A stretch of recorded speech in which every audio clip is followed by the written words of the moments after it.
ॐ अज्ञानतिमिरान्धस्य ज्ञानाञ्जनशलाकयः चक्षुरुन्मिलितं येन तस्मै श्रीगुरुवे नमः। हरे कृष्णा। आज गीता श्रृंखला के सत्र क्रमांक 317 में आप सभी भक्तों का हार्दिक स्वागत है। आज हम श्रीमद् भगवद गीता के 9वें अध्याय के जो कि है परम गुह्य ज्ञान श्लोक क्रमांक 21 का अध्ययन करेंगे। आइए, श्लोक इस प्रकार है। ते तं भुक्त्वा स्वर्गलोकं विशालं क्षिणे पुण्यमृतलोकं विशन्ति एवं त्रिधर्मं प्रपन्नाः आगतं कामकामान् लभन्ते। अर्थात भगवान कहते हैं कि इस प्रकार जब वे उपासक विस्तृत स्वर्गीय इंद्रिय सुख को भोग लेते हैं और उनके पुण्य कर्मों के फल क्षीण हो जाते हैं तो वे इस मृत्युलोक में पुनः लौट आते हैं। इस प्रकार जो तीनों वेदों के सिद्धांतों में दृढ़ रहकर इंद्रिय सुख की गवेषणा करते हैं उन्हें जन्म मृत्यु का चक्र ही मिल पाता है। भक्तों, इस श्लोक का संबंध अगर पिछले वाले श्लोक से देखा जाए, पिछले वाले श्लोक में जब भगवान श्री कृष्ण ने कहा था कि जो अल्पज्ञानी हैं, जो देवताओं के उपासक हैं, वो देवताओं की पूजा करके स्वर्गलोक, इंद्रलोक, चंद्रलोक आदि लोकों को जाते हैं और वहाँ पर अनेक समय तक इंद्रिय भोग करते हैं। हालांकि वो देवताओं की पूजा करते हैं तो भी मेरी ही पूजा करते हैं, परंतु वो त्रुटिपूर्ण ढंग से करते हैं। जिसका सार ये था कि जो देवताओं के उपासक हैं वो देवलोक को जाते हैं और वहाँ पर स्वर्ग सा इंद्रिय भोग करते हैं। तो उस श्लोक को सुनकर अर्जुन के मन में जिज्ञासा उत्पन्न हुई कि हे भगवान, जो स्वर्गलोक को जाते हैं उनकी आगे क्या गति होती है? अर्थात क्या वो नित्य रूप से वहीं पे स्वर्गलोक में रहकर वहाँ पर देवताओं सा भोग करते हैं या उनकी आगे कुछ गति होती है? तो अर्जुन की उस जिज्ञासा को सुनकर भगवान श्री कृष्ण यहाँ पर उनकी जिज्ञासा पूर्ण करते हुए कहते हैं कि जो स्वर्गलोक को जाते हैं वो कुछ समय तक, जब तक उनके पुण्य होते हैं तब तक देवताओं के धाम में रहकर देवताओं सा इंद्रिय भोग करते हैं और जैसे ही उनके पुण्य क्षीण हो जाते हैं वो तुरंत पुनः उसको मृत्यु लोक में भेज दिया जाता है, जहाँ वो पुनः जन्म मृत्यु के चक्र में घूमता रहता है। जिस प्रकार जो हवा में उड़ने वाले फ्लाइट हैं, एरोप्लेन हैं, वो उड़ान भरते हैं, हवा में कई समय तक लंबी दूरी तय करते हैं, परंतु जैसे ही उनका ईंधन खत्म हो जाता है, हवा में ईंधन भरने की कोई सुविधा नहीं है, वो उनको पुनः नीचे आना होता है। उसी प्रकार जैसे हमारे जितने पुण्य हमें एकत्रित किए हैं उस पुण्यों के आधार पर जिस लोक में जाते हैं और जहाँ तक पुण्य बचे रहेंगे तब तक हम वहाँ पर रहेंगे और जैसे पुण्य क्षीण होंगे पुनः इस पृथ्वीलोक में भेज दिया जाएगा। जिस प्रकार एक कोई व्यक्ति धन कमाकर कहीं बाहर देश को घूमने जाता है, जब तक उसने होटल में पेमेंट किया है वहाँ पर रुकने का, तब तक उसको वहाँ पे रहने दिया जाएगा, अच्छी सी सुख सुविधाएं दी जाएगी, परंतु जैसे ही उसका धन है, उसका बैंक बैलेंस है, वो समाप्त हो जाएगा, उसको पुनः अपने देश को भेज दिया जाएगा या उस होटल से निकाल दिया जाएगा। उसी प्रकार जो पुण्य एकत्रित करके स्वर्ग लोक को जाते हैं, जैसे उनके पुण्य क्षीण होते हैं पुनः इस लोक में उनको भेज दिया जाता है। जिससे हमें शिक्षा लेनी चाहिए कि स्वर्ग लोक हमारे जीवन का लक्ष्य नहीं होना चाहिए। अक्सर लोग अज्ञानता के कारण जब भी किसी की मृत्यु होती है कहते हैं उनका स्वर्गवास हो गया। यहाँ लोगों को ज्ञान ही नहीं है कि स्वर्ग से भी ऊपर लोक हैं। आजकल के लोग तो स्वर्ग लोक और कहते हैं कि इसी धरा पर स्वर्ग और नरक सब यहीं पे है। अरे ठीक है, उनको समझने का तरीका है, परंतु अगर शास्त्रों की दृष्टि से देखा जाए, तत्व से देखा जाए तो स्वर्ग लोक है वो इस पृथ्वी लोक से ऊपर है। वहाँ पर यहाँ से कुछ अधिक मात्रा में इंद्रिय भोग करने के संसाधन हैं और वहाँ पर रहते हुए भी जीव है वो पूर्ण आनंद में नहीं रहता है। अतः इससे सिद्ध होता है कि हमारे जीवन का उद्देश्य स्वर्गलोक नहीं होना चाहिए। हमारे जीवन का उद्देश्य एक ही होना चाहिए, परम धाम, भगवत धाम, जहाँ पर हम नित्य रूप से भगवान के साथ रहते हुए, उनके साथ आदान प्रदान करते हुए हम अपने परम सच्चिदानंद रूप को प्राप्त करके उनके साथ दिव्य आनंद का उपभोग कर सकें। जो स्वर्ग प्राप्त करता है उसे दीर्घ जीवन तथा विशेष सुख की श्रेष्ठ सुविधा प्राप्त होती हैं, तो भी उसे वहाँ सदा नहीं रहने दिया जाता। आचार्यगण कहते हैं कि जो स्वर्ग को प्राप्त करता है उसको वहाँ पर इस जगत के मुकाबले अधिक सुख सुविधाएं प्राप्त होती हैं, परंतु फिर भी उसको नित्य रूप से वहाँ पर रहने नहीं दिया जाता। जैसा कि वेदांत सूत्र में कहा गया है, जन्म आदस्यतः, अर्थात जो समस्त कारणों के कारण श्री कृष्ण को नहीं समझता वह जीवन के परम लक्ष्य को प्राप्त नहीं कर पाता। वेद कहते हैं कि जो जीवन का परम लक्ष्य भगवान श्री कृष्ण को नहीं जानता है वह जीवन के परम लक्ष्य को अर्थात परम धाम भगवान को प्राप्त नहीं कर सकता है। इस प्रकार वह बारंबार स्वर्ग को तथा फिर पृथ्वी लोक को आता जाता रहता है, मानो वह किसी चक्र पर स्थित हो जो कभी ऊपर जाता है और कभी नीचे आता है। इस प्रकार जिसको भगवान के धाम के बारे में पता नहीं है या उनको प्राप्त करने का प्रयास नहीं करता है, वो ज़्यादा से ज़्यादा स्वर्ग लोक ब्रह्मलोक तक जाता है और जैसे पुण्य क्षीण होते पुनः पृथ्वी पर आता है, पुण्य एकत्रित करके पुनः स्वर्ग को जाता है, पुण्य क्षीण होने पर पुनः इधर पर आता है। ऐसे बार बार इस चक्र में घूमता रहता है। जैसे एक कोई चक्र घूम रहा है, उसके ऊपर उसको बिठा दिया है, कभी ऊपर जाता है कभी नीचे आता है, कभी ऊपर जाता है कभी नीचे आता है, ऐसे घूम रहा है बार बार, परंतु मुक्ति प्राप्त नहीं कर पाता है और वो दुख ही पाता है। जिस प्रकार ईंधन समाप्त होने पर वायुयान पृथ्वी पर आ जाता है, उसी प्रकार पुण्य क्षीण होने पर जीव पुनः पृथ्वी पर लौट आता है। स्वर्ग लोक को विशाल कहा गया है क्योंकि वहां पर भोग की व्यवस्था विस्तृत है और वहां मृत्यु नहीं होती। एक और शिक्षा प्राप्त हो रही है भक्तों, स्वर्ग लोक को विशाल कहा गया है।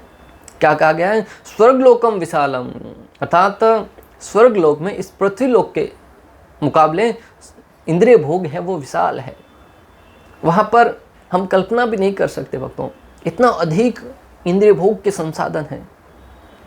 हम अनेक प्रकार के ऐसे ऐसे इंद्रिय भोग के साधन है। शास्त्रों में वर्णन आता है कि वहाँ पर रहने वाला जीव है वो हमेशा इंद्रिय भोग में लगा रहता है और वहाँ पर जन्म मृत्यु भी नहीं है। जब तक रहते हैं उसी शरीर में उसी अवस्था में रहते हुए वो इंद्रिय भोग करते हैं। इसका अर्थ है कि इस पृथ्वी लोक से ऊपर के जो लोग हैं वहां पर जो सुख सुविधाएं हैं वो इसके मुकाबले कहीं गुना अधिक है। अच्छा तो यह होगा कि सच्चिदानंद में जीवन भोगने के लिए वैकुंठ लोक की प्राप्ति की जाए, क्योंकि वहां से इस दुख में संसार को नहीं लौटना पड़ता। भक्तों, आचार्यगण कहते हैं कि अच्छा तो यही होगा कि इस जगत को छोड़कर स्वर्ग लोक जाने की इच्छा है उसको त्याग कर वैकुंठ लोक को, जहाँ पर किसी प्रकार का कोई कुंठ नहीं है, कोई दुख नहीं है। जैसा कि प्राय हम देखते हैं इस संसार में अनेक प्रकार के दुख हैं, पल पल पर दुख है भक्तों, पग पग पर दुख है। व्यक्ति जैसे ही कुछ अनेक प्रकार के व्यायाम करता है शरीर को स्वस्थ बनाए रखने के लिए, और उस व्यायाम को करते करते भी अनेक व्यक्तियों के शरीर में अनेक प्रकार के दुख उत्पन्न हो जाते हैं। किसी की हड्डी खिसक जाती है, किसी का हाथ टूट जाता है, किसी का पाँव टूट जाता है, किसी की कमर में मोच आ जाती है। हालांकि वो प्रयास तो कर रहा था शरीर को स्वस्थ बनाए रखने के लिए, परंतु उस प्रयास में भी उसको दुख मिल गया। व्यक्ति चलता चलता भी कभी कभी मृत्यु को प्राप्त हो जाता है। एक व्यक्ति अच्छा भला विवाह में नृत्य कर रहा था और नृत्य करते करते उसको हार्ट अटैक आया और उसकी मृत्यु हो गई। कौन विचार किया होगा कि ऐसे सुख खुशी के मौके पर उसकी मृत्यु हो जाएगी, और जो खुशी का माहौल था उसमें एक ही क्षण में विघ्न उत्पन्न हो गया। जो पूरा का पूरा परिवार आनंद में मग्न था, जो अनेक प्रकार की खुशियों में आनंद ले रहा था, वो दूसरे ही क्षण दुख के अथाह सागर में गिर गया। इससे तो कहा गया अशाश्वतम, यहाँ पर कोई शाश्वत नहीं है। किसी भी क्षण आपकी मृत्यु हो सकती है, किसी भी क्षण आपके जीवन में दुख आ सकते हैं। यहाँ का जीवन है वो नित्य नहीं है भक्तों। आप और हम सब देख भी रहे हैं, अनुभव भी कर रहे हैं कि इस जगत में मात्र और मात्र व्यक्ति कभी कभी थोड़ा बहुत सुख मिलता है, परंतु वो सुख कुछ काल का ही होता है, और वो सुख भी अगर उसको अधिक भोगने का प्रयास करेंगे वो हमारे दुख का कारण बनेगा। दृष्टांत भक्तों, मान लीजिए आपका सबसे पसंदीदा व्यंजन है रसगुल्ला। एक रसगुल्ला खाया अच्छा लगा, 2 खाया और अच्छा लगा, 3 खाया अच्छा लगा। ज़्यादा से ज़्यादा कितना खाओगे? 5, 7, 10? मैं तो 1-2 ही खा पाता हूँ, परंतु कोई व्यक्ति 10 खा लेता है। हो सकता है उसके अच्छे ज़्यादा फेवरेट हो, 10 खा लेगा, परंतु 10 के उपरांत जब वो और अधिक खाएगा उसके शरीर में अनेक प्रकार की बीमारियां उत्पन्न करेगा, शरीर में पेट के अंदर गड़बड़ उत्पन्न करेगा। इससे सिद्ध होता है कि सुख है वो क्षणिक है, और इस जगत में सुख की आशा रखना मूर्खता है। इस जगत में सुख है ही नहीं, ये भौतिक जगत है वो आध्यात्मिक जगत का प्रतिबिंब है, जहाँ पर हम सुख ढूंढने का प्रयास तो कर रहे हैं, परंतु वह सुख वास्तव में है ही नहीं। जिस प्रकार एक राहगीर रास्ते में चल रहा था, रास्ते से होकर गुजर रहा था, उसने देखा रास्ते में एक तालाब के अंदर उसको सोने का हार दिखाई दिया। वो बार बार उस तालाब में छलांग लगाता, परंतु सोने का हार नहीं मिल पा रहा था। तब उसने नज़दीक बैठे एक साधु से कहा कि मुझे ये मेरी दुविधा बताई उसकी कि ये दुविधा है। तब साधु ने कहा कि वास्तविक हार है वो पेड़ के ऊपर लटक रहा है, उस पानी में वो उसकी परछाई मात्र है। उसी भांति हमें सुख यहाँ पर दिख रहे हैं परंतु सुख नहीं है। हम बार बार गोता लगा रहे हैं सुख प्राप्त करने के लिए, परंतु वो सुख हमें और अधिक दुख प्रदान कर रहे हैं। अच्छा तो ये होगा कि हम इस दुखमय संसार को छोड़कर भगवान के धाम में जाएं, जहाँ पर हमेशा परम सुख है और उसको छोड़कर पुनः इस जगत में नहीं आना पड़ेगा।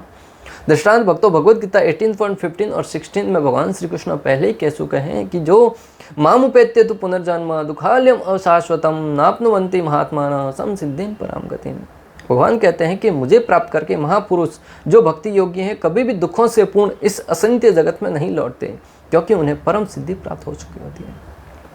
जो इस जगत को बनाने वाले हैं उन्होंने कह दिया कि ये दुखालय है, कि इस दुखों से पूर्ण अचिंत्य जगत में नहीं आना पड़ता। दुखालयम अशाश्वतम घोषणा कर दी भगवान ने। अगर कोई व्यक्ति कोई महल बना दे और उसके बारे में वर्णन करे कि ये ऐसा ऐसा महल है, तो जिसने बनाया है उसको तो ठीक से पता है। उसी भांति भगवान ने इस जगत को बनाया है, उनको पता है कि ये जगत है वो दुखालय का घर है। और जो कोई भगवान की इस बात को समझ लेता है, सीरियसली लेता है, तो वह जीवन में सफल होगा और दुखों से बच सकता है। अन्यथा हम भगवान की बातों को नज़रअंदाज करने के कारण ही आज संसार में अनेक प्रकार के दुख भोग रहे हैं। आगे भगवान ने कहा, आ ब्रह्म भुवनात् लोका पुनरावर्तीन अर्जुन मामुपेत्य तु कौन्तेय पुनर्जन्म न विद्यते। भगवान कहते हैं कि तुम स्वर्ग लोक को तो छोड़ो, ब्रह्म लोक तक भी चले जाओ, वहाँ से भी जब तुम्हारे पुण्य क्षीण होंगे पुनः इस पृथ्वी पर आना पड़ेगा। परंतु मामुपेत्य तु कौन्तेय पुनर्जन्म न विद्यते। अगर कोई मेरे धाम को प्राप्त कर लेता है उसको पुनः इस जगत में नहीं आना पड़ता। ये सिद्धांत बहुत महत्वपूर्ण है।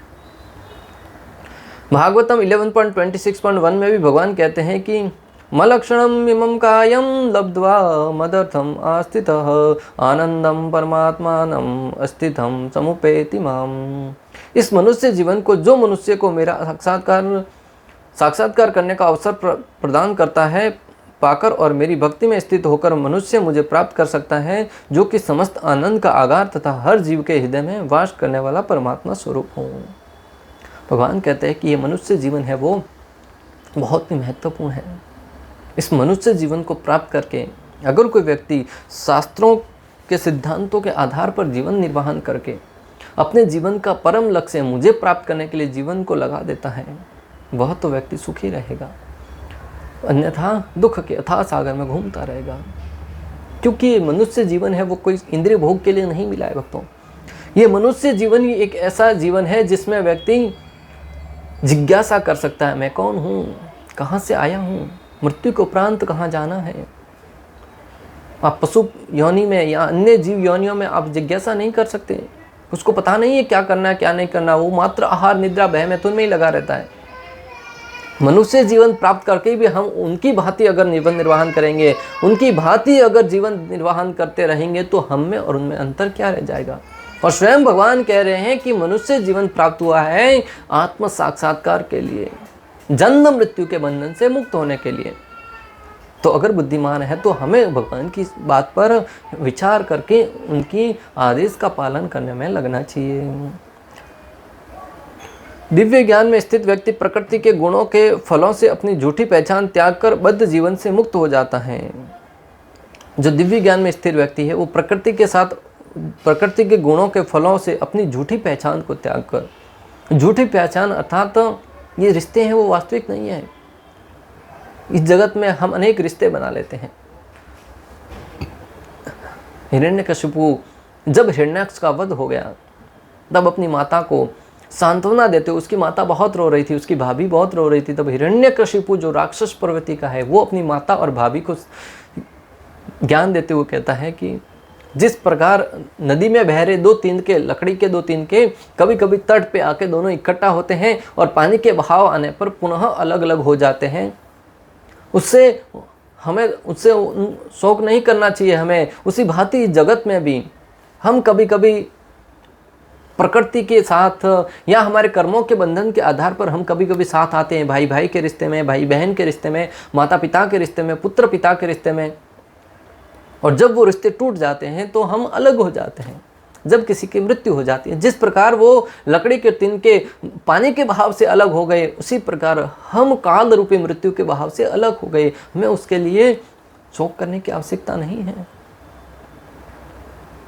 तो यहाँ पर जो बुद्धिमान व्यक्ति है वो उन रिश्तों को, हाँ, जीवन यापन करने के लिए जो रिश्ते आवश्यक हैं उनको निभाएगा, परंतु उसके जीवन, उसके मस्तिष्क में, चेतना में ये फिट रहेगा कि मेरे जीवन का लक्ष्य भगवान है। ये बाकी सारे रिश्ते हैं वो परमानेंट नहीं है, ये क्षणिक है।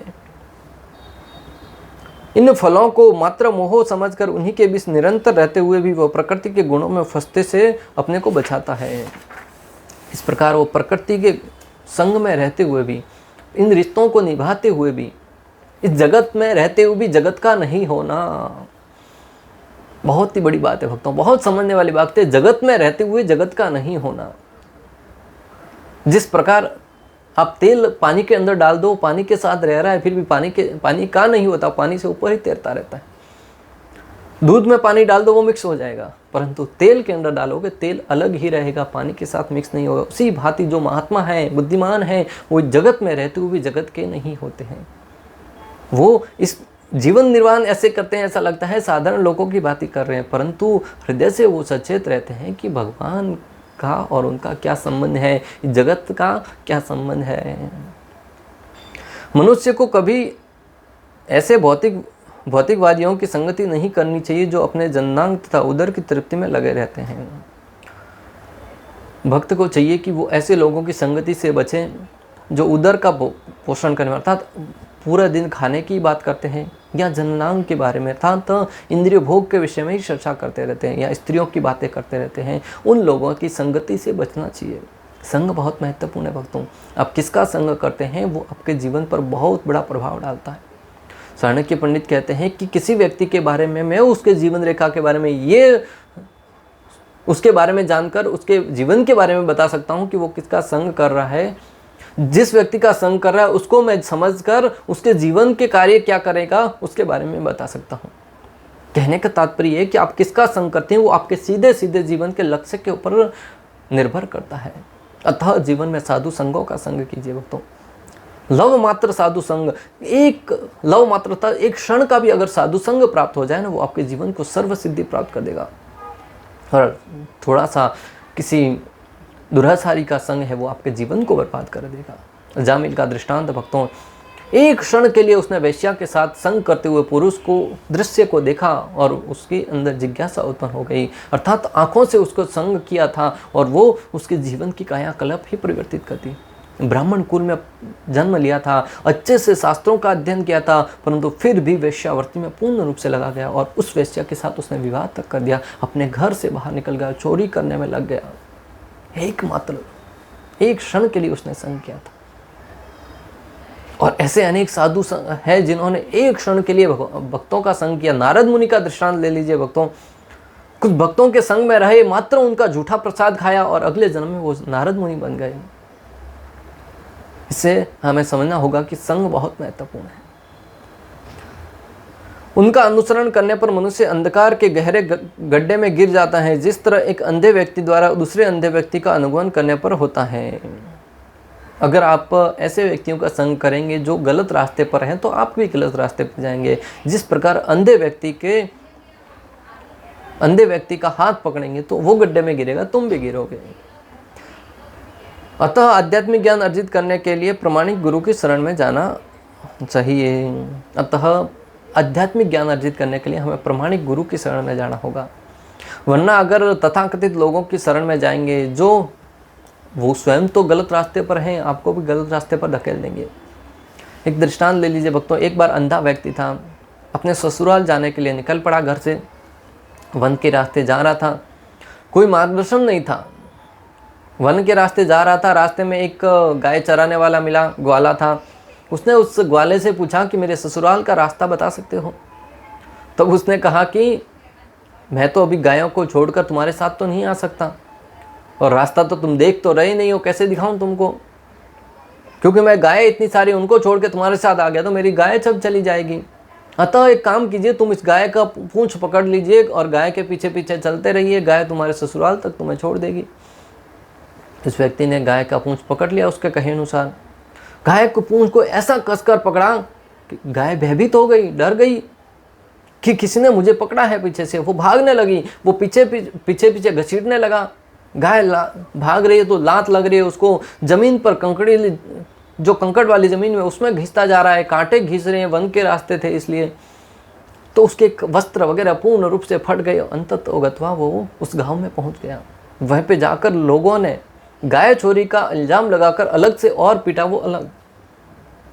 और जब उनको मालूम पड़ा ये तो यहाँ का जमाई है, तो उसको अच्छे से सेवा करी। परंतु कहने का तात्पर्य यह है कि आप किसका संग करते हैं, किसका मार्गदर्शन लेना चाहते हैं, वो आपको उसके गंतव्य तक पहुंचाएगा। आपके जीवन की दशा और दिशा उस पर निर्भर करेगी। अगर आप एक प्रमाणिक गुरु की शरण में जाते हैं, उनसे शिक्षा लेते हैं, तो वो आपको सही शिक्षा देंगे और वह शिक्षा आपको जीवन में सही मार्गदर्शन करेगी और भगवान के धाम में जाने के लिए आपकी सहायता करेगी। और अगर ढोंगी गुरु की शरण में, ढोंगी साधुओं की शरण में या तथाकथित लोगों की शरण में जाएंगे या विशेष जीवन वाले व्यक्तियों का संग करेंगे, वो मात्र आपके जीवन को बर्बाद करके रख देंगे। जीवन में अनेक प्रकार की समस्याओं को न्योता देंगे, अनेक प्रकार के कष्टों को न्योता देंगे। वो स्वयं तो दुखी रहेंगे, आपको भी दुखी करेंगे। इसलिए आध्यात्मिक पथ सुनने से पहले विचार कीजिए, अच्छी तरह से भली भांति अपनी बुद्धि की कसौटी पर कसिए कि क्या ये सही रास्ता है, क्या ये प्रमाणिक गुरु है, क्या ये सही संस्था है, क्या ये सही मार्ग है। उसके उपरांत ही उनके हाथों में अपने जीवन की बागडोर सौंपिए। मात्र इसलिए किसी के हाथों में बागडोर नहीं सौंपनी कि उसके अनेक शिष्य हैं। शिष्य हो सकते हैं, परंतु मैं उस भीड़ का हिस्सा नहीं बनूंगा। भगवान श्री कृष्ण भागवतम 11.29.34 में उद्धव जी से कहते हैं, मत योर यदा यत समस्त कर्मो निविदेत आत्मा विषेत किंचदे तद आत्मतमं प्रतिपद्यमानो मैं आत्मा भूयाय संकल्पतवे।